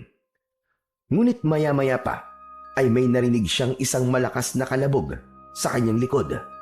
Dahan-dahan siyang lumingon. Nang makita niya kung ano ito, ay halos matumba siya sa gulat. Muling nagpakita sa kanya ang kapre at diretso itong nakatingin sa kanya. Sa sobrang takot ay muntik na naman siyang himatayin, ngunit biglang nagsalita ang kapre. Huwag kang matakot, bata. Wala akong masamang pakay. Narito ako para tumulong. Nanlaki ang mga mata ni Crispin. Natatakot pa rin siya at halos manginig ang kanyang mga kalamnan. May dala akong bagay na makakatulong sa kapatid mo. Ibuka mo ang iyong mga kamay. Dahil sa kaba ay hindi malaman ni Crispin ang gagawin.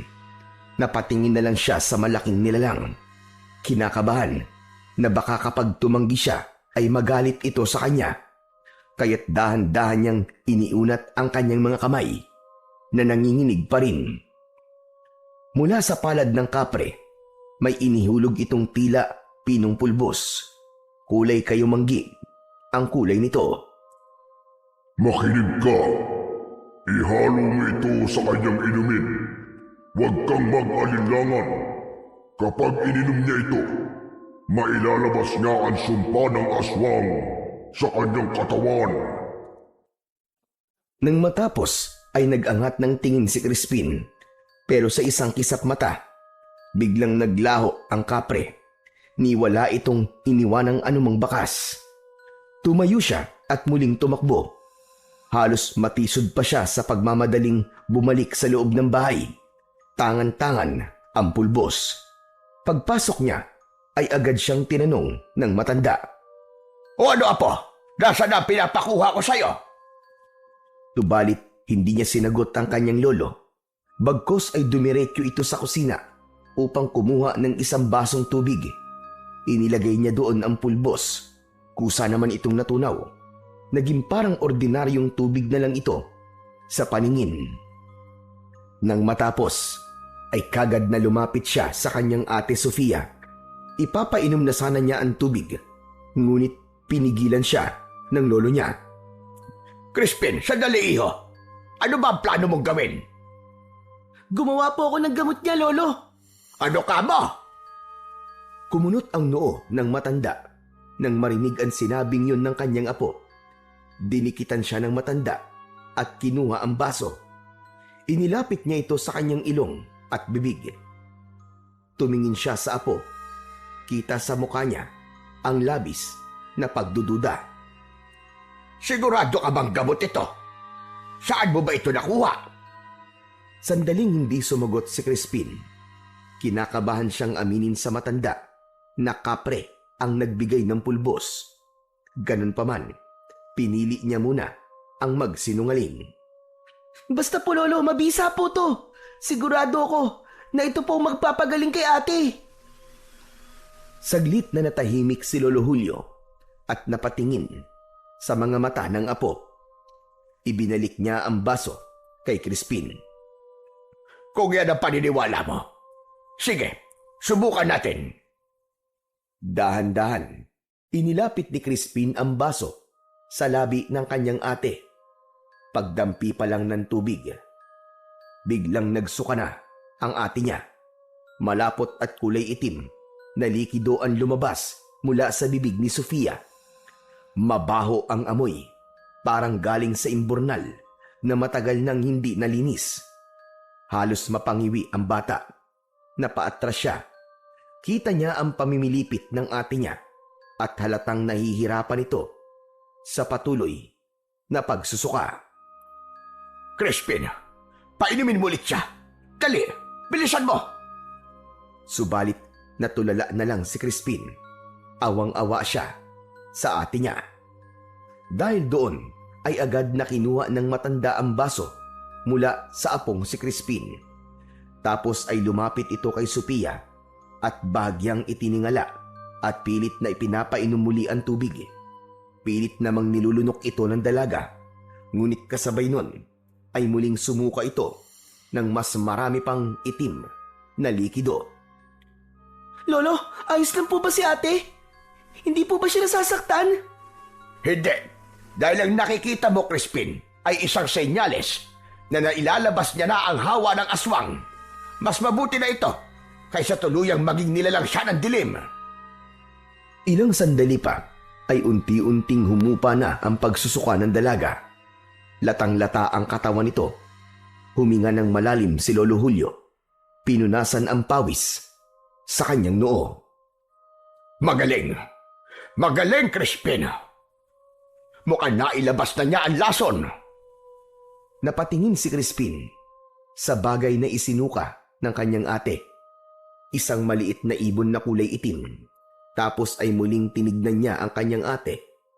Halata sa itsura at kilos nito ang matinding pagod sa pinagdaanan.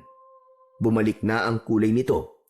Hindi na maputla, kagaya kanina. Ate, okay ka na ba? Bagyang kumilos ang labi ni Sofia. Para bang may gustong sabihin.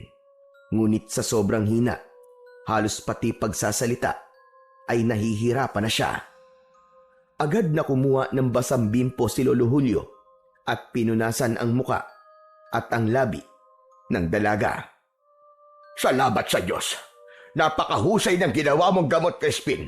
Hindi ko alam kung saan mo nakuha ang gamot, pero nakatulong talaga. Halika. Tulungan mo kong alalayan siya papunta sa silid. Dito na lamang tayo muna matulog sa sala. Sige po, Lolo. Pinagtulungan na ng dalawa na akayin ang dalaga papunta sa kanilang silid. Inihiga nila ito ng maayos at dahan-dahan. Nang matapos, ay agad na kinumutan ito ni Crispin. Kinabukasan, maagang nagising si Sofia. Halos 4:00 pa lang ng madaling araw, tahimik siyang bumangon at dahan-dahang naglakad. Iniiwasang makalika ng ingay na maaaring makagising sa mga natutulog sa sala. Lumabas siya at naupo sa balkonahe, saka malalim na lumanghap ng sariwang hangin ng umaga. Ngunit ilang sandali lang ang nakalipas, bigla niyang naramdaman na parabang may nakamasid sa kanya. Kinilabutan siya. Mabilis niyang iginala ang paningin sa paligid, pero wala naman siyang makita. Pinilit niyang pakalmahin ang sarili. Iniisip na baka guni-guni lamang yon. Ngunit bago pa siya tuluyang kumalma, isang bato ang lumipad at muntik nang tumama sa kanya. Sunod-sunod, isa pang bato ang nahulog sa kanyang tabi. Sino ka ba nagtitrip sa akin, ha? Walang sumagot, kundi ang katahimikan. Muli ay isa pang bato ang nakita niyang lumapag sa tabi niya. Bahagya niyang nakita na kumislap ang isa sa mga yon, kaya't pinulot niya. Laking gulat niya nang mapagtantong kulay ginto ang bato. Hinanap pa niya ang iba at kanyang pinulot. At tulad ng nauna niyang pinulot, kulay ginto din ang mga ito. Binitiwan niya itong muli at saka tumingin sa paligid. Natakot ang dalaga. Agad-agad siyang tumayo at papasok na sana siya ng bahay, pero biglang lumabas ang lolo niya. Nagising na ito at balak ding magpahangin. Nagkagulatan pa sila sa may pinto. Sophia, Lo, bakit ka nandito sa labas? Madilim pa. kagigising ko lang po, Lo. Nagpahangin lang po ako dito sa balkon. Ay, siya nga po pala. May ipapakita po ako sa inyo. Kaagad na yumuko ang dalaga upang kunin sana ang mga bato, pero bigla itong naglaho. Sandali nga, ano bang hinahanap mo dyan? Wala na po pala. Ano ka mo? Nataranta si Sofia. Naisip niyang wag na lang sabihin sa matanda ang tungkol sa bato dahil siguradong mag-aalala na naman ang matanda. Kaya naman, iniba niya ang usapan. Wala po, Lolo. Ay, siya nga po pala. Gusto niyo po ba ng kape? Magtitimpla po muna ako. Papasok na sana siya sa bahay, ngunit bigla siyang pinigilan ni Lolo Julio. Dumito ka na muna, Apo. Mag-uusap lang tayo sandali. Sige po. Tatanungin kita, ha? At wag na wag kang magsisinungaling sa akin. Sige po. Ano po bang itatanong niyo? Batid mo ba kung ano ang nangyari kagabi? Bagyang tumango ang dalaga. Bakit, Sophia? Bakit ka nagkaganon? Ilang araw ko na din po nararamdaman na parang may kakaiba po sa akin, Lo. Tuwing sumasapit po ang gabi, parang natatakam po ako sa sariwang karne. Tapos, palagi po ako naglalaway ng malapot. Kaya mo ba naisipang umuwi muna dito? Opo, Lo. Nagpaalam po ako kina Madam para umuwi po dito at tumingi po ng tulong sa inyo. Hindi ko lang po kagad nasabi kahapon kasi may sakit pa po si Crispin eh. Bakit ka nagkaganyan? Hindi po ako sigurado. Pero may taong galit na galit po sa akin. Babae, mahaba ang buhok at may nunal sa ibaba ng kanyang labi.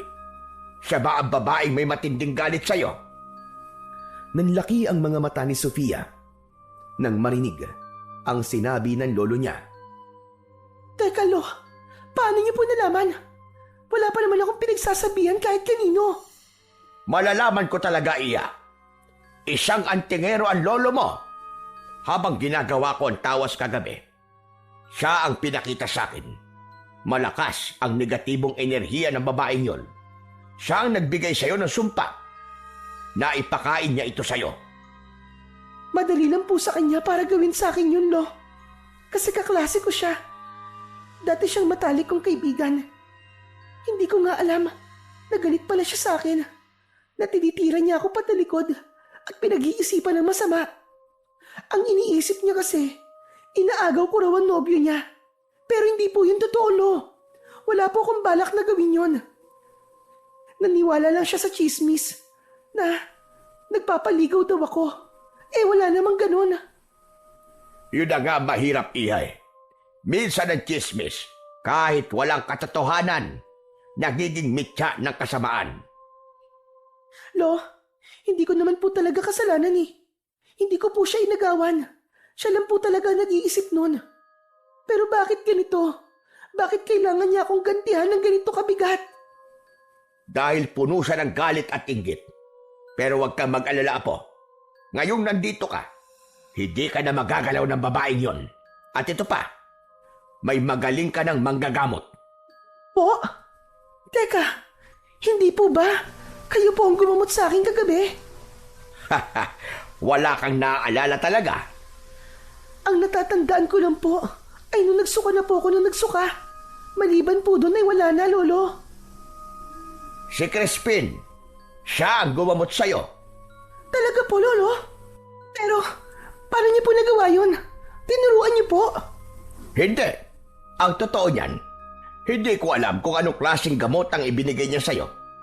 Sa una, parang ayaw ko sanang ipainom sa'yo. Pero nang makita ko ang determinasyon sa kanyang mga mata, hinayaan ko na siya. Mukhang lumalabas na ng kusa sa kanya ang pagiging antingero, Lolo. Hindi ako sigurado, pero baka nga. Lolo, magaling na po ba talaga ako? Talaga po bang napagaling na po ako ng kapatid ko? Magaling ka na. Sigurado ko ron, dahil naisuka mo na ang lason. Wala ka nang dapat ipag-alala, Iha. Ay siya nga pala. Palitan natin yung suot mong medalyon. Heto ang isuot mo. Teka, sa inyo po medalyon na to ah. Bakit niyo po binibigay sa akin? Hayaan mo na. Mas mabisa kasi yan. Mas malakas kaysa rito. Sapat ang proteksyon niyan para hindi ka na muling mabiktima ng aswang na yon. Paano naman po kayo? Magsusuot na lamang ako ng iba mamaya. Salamat po, Lolo. Salamat po ng marami sa inyo ni Crispin. Niyakap ni Sophia ang kanyang lolo. Ngunit ilang sandali lang ay biglang kumalas ang matanda. Nakakunot ang noo nito habang nakatingin sa puno na nasa kabilang kalsada. Nakita niya ang 2 bola ng apoy sa itaas ng isang puno. Sophia, pumasok ka muna sa loob. Bakit po, Lolo? Ano po ba yun? Huwag ka na magtanong, pumasok ka na. Mukhang hindi pa tapos ang laban natin. Nariyan na naman ang aswang at mukhang alam ko na kung bakit ka napadpad dito. Sinusundan ka ng damuhong yan. Dali-daling sumunod si Sophia at pumasok sa loob ng bahay. Nilingon pa niya saglit ang puno at nakita nga ang kakaibang liwanag. Mabilis niyang isinara ang pinto. Samantala, hindi kumurap si Lolo Julio habang nakatitig sa puno. Walang hiya ka! Ayaw mong tigilan ang apo ko! Demonyo ka! Samantala, sa loob ng bahay ay nagising naman si Crispin. Nakita niya ang ate niya na tila takot na takot at nakatingin lang sa pintuan. Ate, bakit? Ano yun? May nakita si Lolo. Doon sa labas. Parang pulang liwanag sa may puno. Sabi niya aswang daw yun. Pinapasok niya ako dito sa loob. Maya-maya pa ay narinig nila ang malakas na boses ng kanilang lolo. Kung akala mo'y makukuha mo ulit ang apo ko, nagkakamali ka, demonyo ka! Huwag kang aalis dyan! Magtutuos tayong dalawa! Sa loob ng bahay ay hindi mapakali si Crispin. Nag-aalala siya para sa kanyang lolo. Teka, sandali. Kakalabanin ni Lolo ang aswang, ate. Baka kung anong mangyari kay Lolo, matanda na siya. Hindi mapakali sa loob ng bahay ang bata. Maya-maya ay may biglang napansin siya sa mga hanay ng mga nakasabit na agimat at mga medalyon. Isa sa mga ito ang tila kusang gumagalaw kahit wala namang hangin. Ang kwintas ay may palamuti na tila tinik at balat ng kalamansi. Nakalagay ito sa isang maliit na sisidlan na gawa sa kristal. Lumapit si Crispin at inabot ang kwintas. Nang mahawakan niya ito, parang may dumaloy na init mula sa kanyang palad. Hindi niya alam kung bakit, pero ramdam niyang para yun sa kanya. Agad niyang isinuot ito sa kanyang leeg. Crispin, anong ginagawa mo? Bakit mo kinukuha yan? Hindi yan laruan. Alam ko, ate, pero hindi ko naman ito paglalaruan. Tutulungan ko si Lolo. Ano ka ba? Baka mapahamak ka. Mas mabuti pang dito na lang tayo sa loob. Hayaan mo na si Lolo. Kayang-kaya niya yun. Ate, hindi pwede. Ano ka ba, Crispin? Antingero si Lolo. Dati siyang tagapuksa ng mga aswang. Isang manunugis. Pero ate, dati pa yon.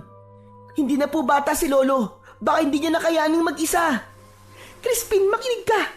Huwag ka matigas ang ulo. Huwag ka na makialam. Baka mas lalo mapahamak si Lolo kapag nagpunta ka doon. Ikaw ang alalahanin niya. Hindi ako mananahimik lang dito, ate. Nagulat si Sofia sa ipinapakitang tapang ng kanyang kapatid. Napagtanto niyang desidido talaga itong lumabas at tulungan sa pakikipaglaban ang kanilang lolo. Lingid sa kaalaman nila, ang isinuot na agimat ni Crispin ay ang siyang nagbibigay sa kanya ng kakaibang tapang at lakas ng loob. Crispin, makinig ka. Hindi ka pa handa. Pakiusap. Makinig ka naman sa akin, oh. Hindi, ate. Patawarin mo ako pero hindi ko kaya maghintay lang dito. Kawawa naman si Lolo, matanda na siya, ate. At alam mo yun. At paano naman ako? Gusto mo ba? Pati ikaw mawala sa akin? Wag naman, Crispin, pakiusap. Dito ka na lang. Wag kang lumabas. Sorry, ate. Hindi kita masusunod. Itinulak niya ng marahan ang kanyang ate. Hindi niya pinakinggan ito. Tumakbo siya palabas ng bahay. Paglabas niya, nakita niya si Lolo Julio na nasa labas ng kanilang bakuran. Narinig niyang hinahamon ng matanda ang aswang na bumaba mula sa puno. Medyo malamlam ang sinag ng buwan ng mga sandaling yon. Pero ang paningin ni Crispin ay talaga namang malinaw at nakikita ang mga nangyayari sa dilim. Nakita niyang ngumisi ang aswang, sabay talon pababa ng puno. Inikot-ikutan nito si Lolo Julio. Lolo, tutulungan kita. Akong bahala sa aswang na yan. Lumakad palapit si Crispin pagkatapos niyang ibulong yon, pero bigla siyang natigilan nang makitang walang suot ni isang agimat ang kanyang lolo. Tanging itak lang ang hawak nito. Mabilis siyang nag-isip. Muli siyang bumalik sa loob ng bahay. Agad niyang tinungo ang lugar kung saan nakalagay ang buntot ng pagi. Katabi nito ang bote ng langis na may halong dahon ng kalamansi. Pinulot din niya ito. Pagkapulot niya, may narinig siyang bumulong sa kanyang tenga. Crispin, pahiran mo ng langis ang latigo. Napahinto siya at napalingon sa paligid. Teka, sino yan? Wala siyang nakitang ibang tao kundi ang ate niya, pero patuloy niyang naririnig ang boses. Ako ito, Crispin. Ang kapre. Gawin mo ang sinabi ko. Pahiran mo ng langis ang buntot ng pagi. Naguguluhan pa si Crispin nung una, pero alam niya sa sarili niya na wala siyang oras para magduda. Dali-dali niyang binuksan ang bote at ibinuhos ang langis sa kanyang palad. Pinahiran niya ang buong latigo hanggang sa kumintab ito. Bahala na. Lumabas siyang muli, hawak-hawak ang latigo. Sa labas ng bakuran, naroon pa rin ang kanyang Lolo Julio, nakaharap sa aswang. Nakangisi lang ang nilalang na parabang naglalaro lang. Tama na ang laro! Umpisahan na natin ang laban! Itinaas ng matanda ang itak. Biglang sumugod ang aswang. Mabilis na parang kidlat. Agad na nasugatan sa kanyang braso ang matanda. Agad namang tumakbo si Crispin upang sumaklolo. Lo! Wala kang suot na agimat! Ako na lang! Ako na lang ang makikipaglaban sa kanya! Nagpakawala ng malakas na tawa ang aswang. Agad niyang nilait ang dalawa. Wala na ba pwedeng lumaban sa akin? Kung hindi isang matandang hukluban, ay isa namang batang paslit na uhugin. Tumahimik ka! Hindi ako uhugin! Huwag mo akong insultuin! Ano ngayon kung gusto kitang insultuin? Isa akong malakas at makapangyarihang aswang. Kaya kapag sinabi kong uhugin ka, uhugin ka. At ibig sabihin nun ay wala kang kwenta. Hindi mo ko kaya. Bago mo ako punahin, unahin mo munang punahin yung laway mo, kadiri ka! Ang tanda-tanda mo na, tumutulo pa ang laway mo! Ano ka mo? Ita sa mukha ng aswang ang pagkapikon sa sinabi ng bata. Mabilis itong umatake kay Crispin, pero bago pa man siya makalapit at saktan ang bata, biglang humarang ang isang malaking nilalang. Hinawakan nito ang aswang at itinulak ng malakas. Kitang-kita ni Crispin ang pagtulong sa kanya ng kapre. Ngunit si Lolo Julio, walang ideya kung ano ang nangyayari. Sumadsad sa lupa ang aswang. Hindi makapaniwala sa nangyari. Hindi rin ito nakikita ang kapre. Inakala niyang may malakas na kapangyarihan ang bata. Hindi ito maaari. Ano ka? Anong dala mo? Bakit ang lakas mo? Hindi mo inaasahan yun ano? Ano ka ngayon? Malakas ang apo ko! Ngunit hindi nagpatinag ang aswang. Tumayo ito at muling sinubukan na saktan ang bata. Muli itong sumugod. Crispin, gamitin mo ang latigo. Ngayon na! Hinawakan niya ng maigpit ang kanyang latigo at nagdasal ng isang hiling. Mabilis ang aswang, pero mas mabilis ang kanyang agimat. Naramdaman niyang kusang gumalaw ang kanyang mga kamay. At kasabay ng pag-init ng agimat na suot niya sa kanyang leeg, iwinasiwas niya ang buntot pagi. Sunod-sunod na hinagupit niya ang kalaban. Ang bawat tama ng buntot ng pagi ay parang apoy na tumatama sa balat ng aswang. Walang nagawa ito kundi ang magsisisigaw sa sakit. Tama na! Ayoko na! Tigilan mo yan! Tumigil sa pag-atake si Crispin. Tumingin siya sa kanyang lolo. Crispin na po! Ngayon na! Tapusin na natin ito! Nakapwesto na si Lolo Julio. Agad namang tumabi si Crispin. Nakaharap ang maglolo sa malawak na bakuran, samantalang nakatalikod naman ang aswang sa kanila. Gawin mo na, Crispin. Huwag ka na mag-alinlangan. Gawin mo ang nararapat. Pagkatapos sabihin yun ng kapre, sabay na umatake ang maglolo. Ngunit bago pa man nila malapitan ng aswang, bigla itong umatras. Ang isang paa ng aswang tumapak na sa loob ng kanilang bakuran at tulad ng ibang nilalang ng dilim, tila ito napaso. Iniangat nito ang paa at tangkang umabante, pero naging mabilis ang kilos ni Crispin. Pumikit siya at mabilis na itinulak niya ang dalawang kamay sa hangin. Kasabay nito, biglang tumilapon ang aswang. Tila may malakas na puwersang bumuhat dito at itinapon siya sa ilalim ng pinakamatandang puno ng kalamansi. Nanlaki ang mga mata ni Lolo Julio sa kanyang nakita. Diyos ko, apo! Paano mo nagawa yon? Hindi alam ng matanda na ang kapre pala ang siyang tumulong. Binuhat nito ang aswang at walang kahirap-hirap na ibinalibag ito. Pagbagsak ng aswang sa lupa, biglang tila nagningning ang puno ng kalamansi. Gumalaw din ito kahit wala namang malakas na hangin. Ang mga sanga nito ay biglang humaba na parabang may sariling buhay. Hinampas ang aswang at binalot ang katawan. Narinig nila ang sunod-sunod na sigaw hanggang sa tuluyan itong nanahimik. Binitiwan ng mga sanga na yon ang katawan at iniwang punong-puno ng tinik. Maya-maya pa, ang katawan ay biglang kinain ng naglalagablab na apoy hanggang sa ito ay tuluyan ng naging abo. Pumasok na ang dalawa at dumiretso sila sa balkon. Naupo sila, habol parehas ang kanilang mga hininga. Lumabas si Sofia. Ano nangyari? Tapos na po ba? Oo ate, di ka na magagalaw ng aswang na yon. Wala na siya. Umalis na. Pinatay na siya ni Crispin, Apo. Ano? Nagawa mo yun, Crispin? Talaga? Paano? Ako man ay nagtataka.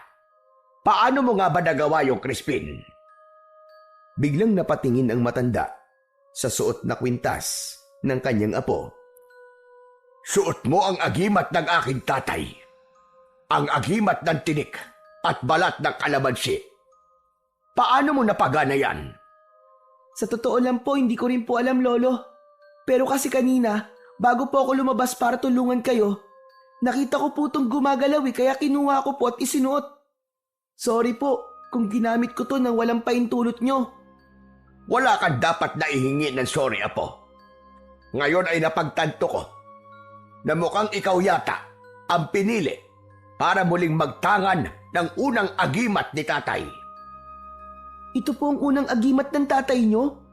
Oo, ang agimat na yan ay galing dyan sa pinakamatandang puno. Ang kwento sa akin noon ni tatay ay ibinigay sa kanya yan ng isang makapangyarihang kapre na naging kaibigan niya. Kapre po?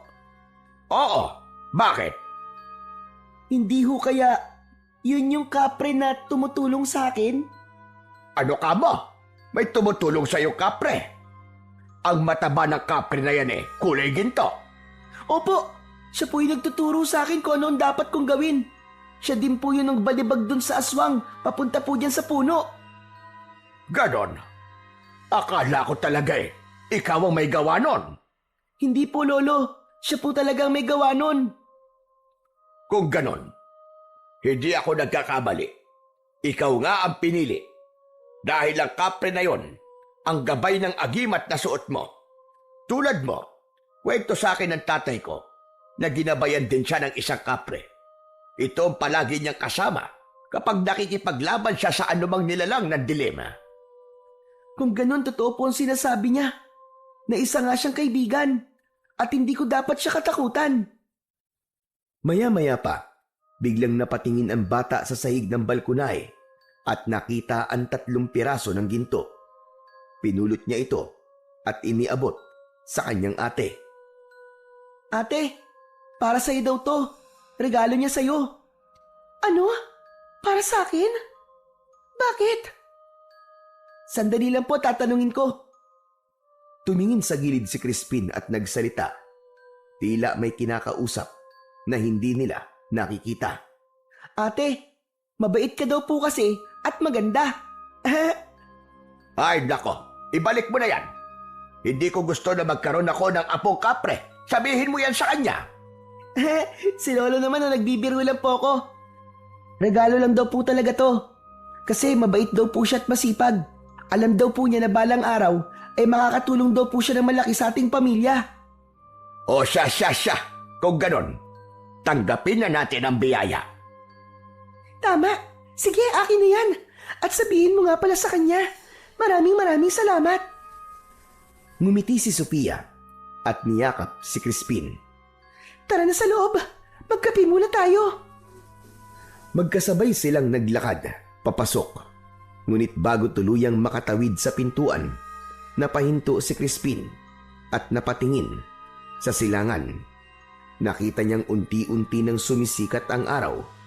Simbolo ito ng bagong pag-asa at pagtatapos ng dilim na pinagdaanan nila, lalo na ni Sofia, sa kamay ng aswang. Ngumiti siya bahagyang itinapat ang agimat sa sinag ng araw at bumulong sa sarili. Simula ngayon, gagawin ko ang lahat para maging karapat-dapat sa agimat na to. Marami pa akong dapat na matutunan. Pero salamat. Salamat sa pagtitiwala. Pagkatapos niyang sabihin yon, nakita niyang ang mga dahon ng kalamansi ay gumalaw at tila kumakaway pa sa kanya. Mula noon, nagbago na ang kanilang buhay. Si Crispin ay nagpatuloy sa pag-aaral ng mga orasyon at sa paggamit ng agimat kasama ang kanyang lolo. Naging mas lalo pa siyang naging masigasig at determinado. Naging masunurin din siya sa lahat ng mga sinasabi ng kanyang lolo. Mabilis din siyang natuto at agad na nakakabisa ang mga dasal at orasyon. Samantala, ibinenta nila ang ginto na bigay ng kapre. Ang perang ito ay inilaan nila sa pag-aaral ni Sofia at ni Crispin. Bagamat may pera na, ay hindi nito iniwan ang mga amo. Bumalik ito doon at ipinagpatuloy pa rin ang pagtatrabaho at pag-aaral. Sa paglipas ng panahon, natupad ni Sofia ang pangarap niyang makapagtapos ng pag-aaral. Nakahanap siya ng maayos na trabaho at unti-unting naiahon ang kanilang pamilya sa hirap. Samantala si Crispin ay hindi lumaking karaniwang binatilyo lang. Tinuruan siya ng kanyang lolo ng lahat ng kaalaman tungkol sa pagiging isang antingero. Ngunit hindi doon nagtapos ang kanyang pag-aaral. Pinili niyang matuto pa ng dagdag na kaalaman. Pinag-aralan din niya ang paggamit ng mga halamang gamot at kung paano gawin ang tradisyonal na paraan ng panggagamot. Dahil dito, nakilala si Crispin bilang taong handang tumulong sa sinumang nangangailangan at naging sandigan ng buong baryo laban sa kasamaan.